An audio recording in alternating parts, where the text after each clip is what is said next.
Hello, children. Good morning.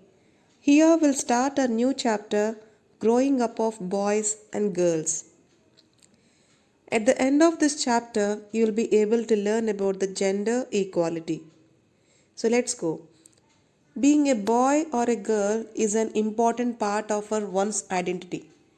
The society which we grow up, it teaches us what kind of behavior is acceptable for girls and boys, what kind of dress code they put on, what kind of customs and traditions they have to follow, and what boys and girls can do or cannot do.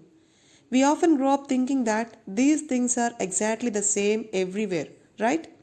But we do all societies look at boys and girls in the same way? No, not really. We will try and answer this question in this chapter. Okay? We'll also look at how the different roles assigned to boys and girls prepare them for their future roles as men and women. Now you are boys and girls, and tomorrow you become the future men and women. And this may enhance to prepare for your future roles. Okay, we will learn that more societies value men and women differently. The role women play and the work they do are usually valued less than the roles men play and the work they do. This chapter also will also examine how inequalities between men and women emerge in the area of work. Children, let's understand this concept with an example. Growing up in Samoa in the 1920s. The Samoan Islands are part of large group of small islands in the southern part of the Pacific Ocean. In Samoa 1920, children did not go to school. They learned many things such as how to take care of the children or how to do the household work from the older children or from adults. Fishing was a very important activity on the islands. So let's see how the children grow up in Samoa. As soon as the babies could walk, their mothers or other adults no longer looked after them. Older children, often as young as 5 years old, take care of their responsibility. Both boys and girls looked after their younger siblings.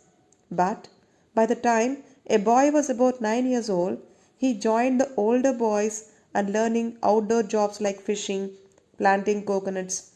Girls had to continue looking after the small children and they have to listen to the adults until they get teenage. But once they become teenagers, they had much more freedom. After the age of 14 or so, girls also went on fishing trips, worked in the plantations, learned how to weave baskets, etc.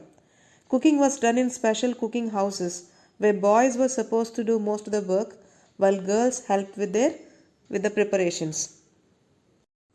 Now, let us take another example, children, that is, growing up male in Madhya Pradesh in the 1960s. In this topic, we describe that the partiality between the boys and girls. Boys are free to do anything, but the girls are not. For boys, there is a playground to play, but for the girls, there is no playground and they are not supposed to play. Girls are going to school in a group because they have fear that boys make teased or attack on them. So girls has no safety with them. Girls or women do work at their home. Children, after reading the two examples above, we realize that there are many different ways of growing up. Often we think that there is only one way in which children grow up. This is because we are most familiar with our own experiences. So, if we talk to the elders in our family, we'll see that their childhoods were probably very different from that of ours. Okay, we also realize that societies make clear distinctions between boys and girls. This begins from a very young age. For example, we are given different toys to play with. Boys are usually given cars to play with and girls with dolls.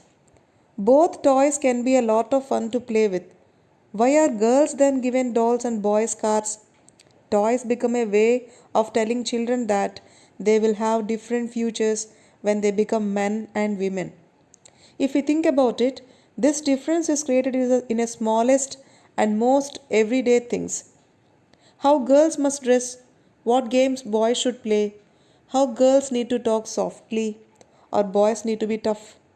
All these are ways of telling children that they have specific roles to play with when they grow up to be men and women. Later in their life, this affects the subjects we can study or careers we can choose.